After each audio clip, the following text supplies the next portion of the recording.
Today I'm going to talk about how I installed these jumbo box braids that have this natural knot without using any rubber bands or any feet-in. Hi, my name is Mimi and welcome to my channel, Untwisted. I really loved the look of these jumbo box braids. Most of the videos I saw had the rubber band method, which is cool, simple, easy, but I didn't really like the big knots on top.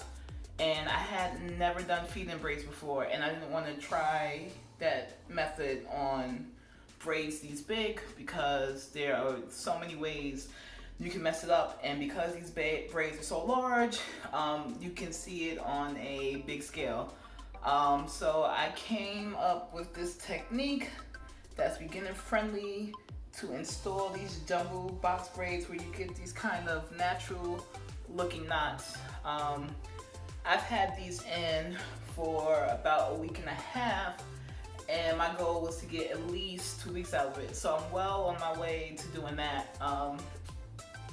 Just so you can get an idea, they are starting to get a little bit fuzzy, and that's mostly because my natural hair is peeking out.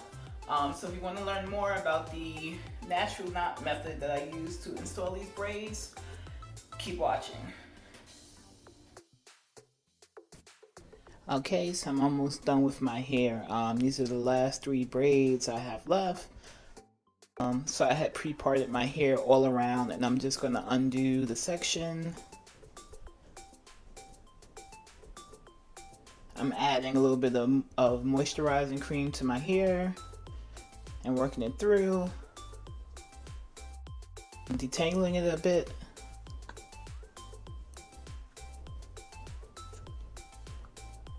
Now I'm going to add some of my pomade to the base of the twist, to the base of the braid. Make it look polished and keep everything neat. I'm separating the section into 2, about midway in between the section, and then I'm going to grab the braiding hair. I used about 1/3 of a pack for each braid, so I separated each pack of hair into 3 before I added it to the section. So I laid the hair flat, and I just did a twist on top of the braiding hair. Now I'm going to split the braiding hair into 3 sections and blend it in with my own hair. And then I'm going to start braiding inward. So I'm taking the outer sections and crossing them over the center section. And this is important because sometimes when I try to do it the other way, taking the middle part and putting it over the outside part, it would come out with a knot anyway. So braiding it inward just ensured that there was no resemblance of a knot at the base of the braid. So I'm just going to keep braiding until I get to the end of the hair. Yeah, so it's pretty simple. You just lay the hair flat on your scalp, twist your hair on top of the braiding hair, and then braid so you don't end up with a big knot on top of the section. It takes a little bit of practice to get it tight, but I ended up keeping these in for about 3 weeks, and my hair did not slip at all. So twisting on top of the hair like that helps to keep it in place. So it looks a lot like a knotless braid, but you don't have to keep adding feed-in hair as you go down.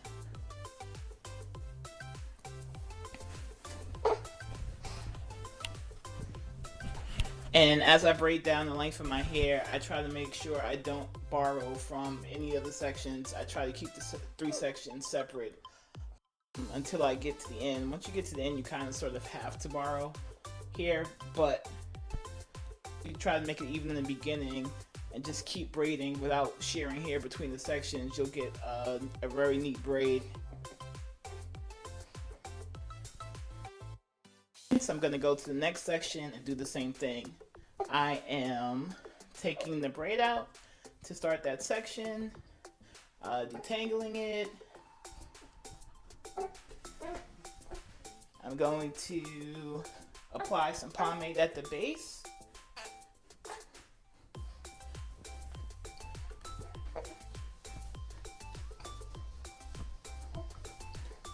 Now I'm splitting the section into two.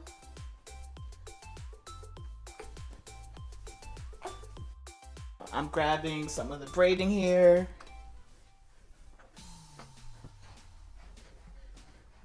So I use this triple pack. So I take one of those sections and then I split it into three. And I use 1/3 of one of those triple packs to do the braid. I'm just trying to show you an idea of how much hair I use for each braid. But like I said, I get about 3 braids for every one of those sections in that triple pack.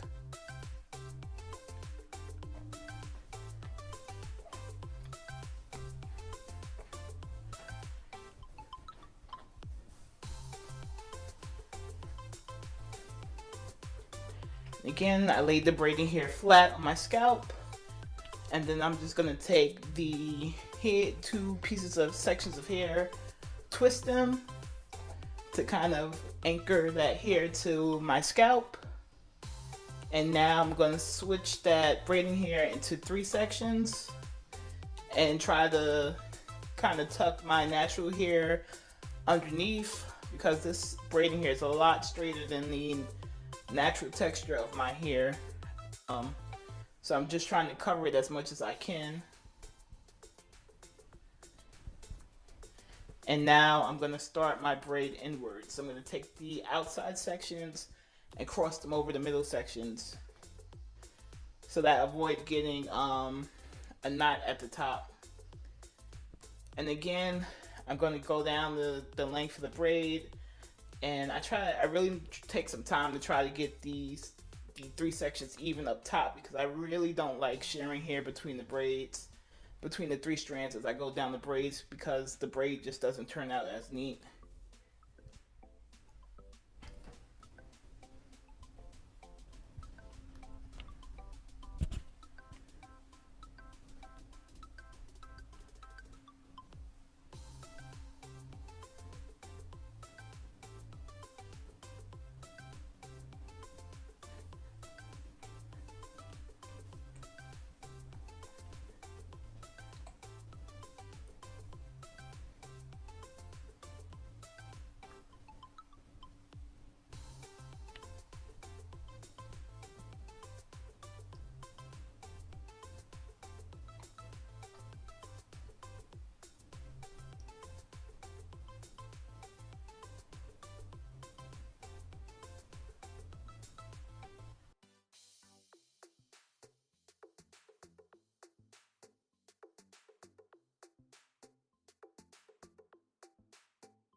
And how much hair you use for braid really depends on how full your hair is. You want to make sure that you have at least as much braiding hair as you have natural hair on your head, because if you don't use enough braiding hair, it's going to get really skinny at the ends. I mean, it does anyway, but if you don't use enough braiding hair, if you want to make sure you use at least as much braiding hair as your natural hair, so that the braids stay full until they're supposed to taper out. Because if you don't use as much braiding hair as your natural hair, what happens is, as soon as your natural hair ends, the braid just gets super skinny before it's supposed to taper out like it's meant to, because it's like that pre-stretched braiding hair. So this is the last section. So I'm just gonna repeat the process again, but I'll just let you know I ended up with 20, I think it was 22 braids for this style. I have another video where I show how I pre-parted my hair, but I believe it was 22 sections I ended up with for this style, and I used 2.5 packs of those triple packs. So I got 3 braids per section in those triple packs. So that's about 9 braids per pack. So 9, 18, yeah, 2.5 of those triple packs, because I wanted, like I said, I wanted to make sure that the braids were full enough. And to do that, I tried to match at least as much braiding hair as my natural hair.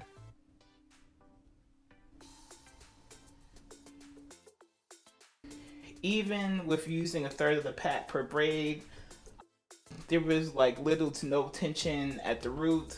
The braids didn't feel heavy at all. I really like the style, and I will definitely be doing it again.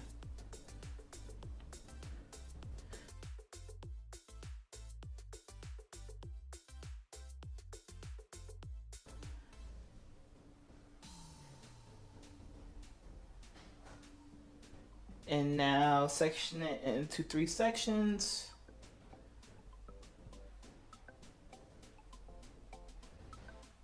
With the straightish hair kind of covering my natural hair.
And then there you'll see like as the hair starts to thin out towards the bottom, I kind of have to borrow hair from the different sections.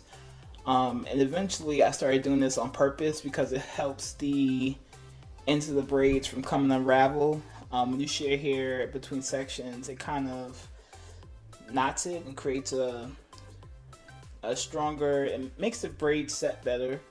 Because the first few times I dipped it in hot water when I was done, the braids kept unraveling. So then like I purposely went to the bottom of the braids and started braiding it while borrowing hair from the 3 different sections. And that just kind of helps to reinforce the ends and keeps them from coming loose.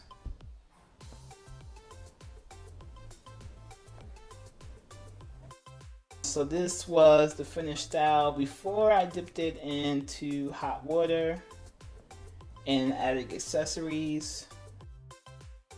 I'll have another video about how I accessorize these braids, and I have a video about how I parted my hair for these braids. So that was the final look, and you can see that I had to go back over these,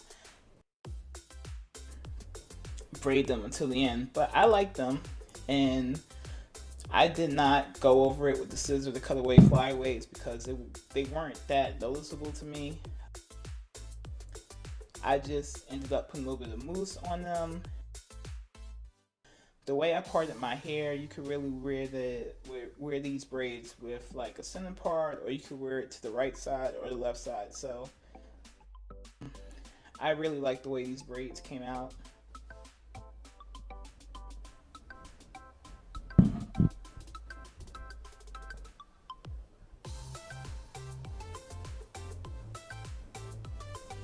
And again, these knots, you know, they're not the big knots on top of the rubber band, so the base isn't as flat as it would be with the rubber band method.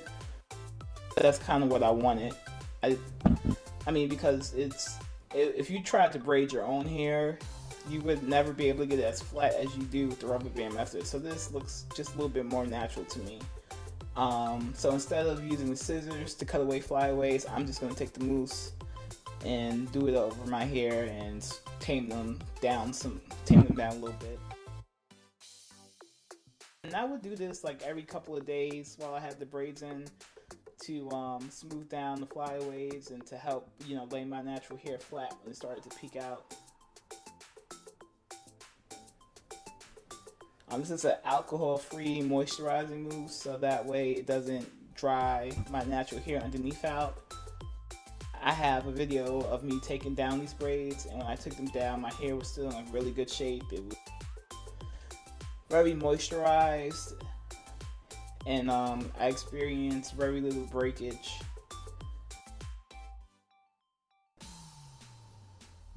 Well, final look before I dipped it into the hot water and took care of the ends. If you like this video, go ahead, give it a thumbs up and subscribe to my channel for more natural hair care tips and tricks.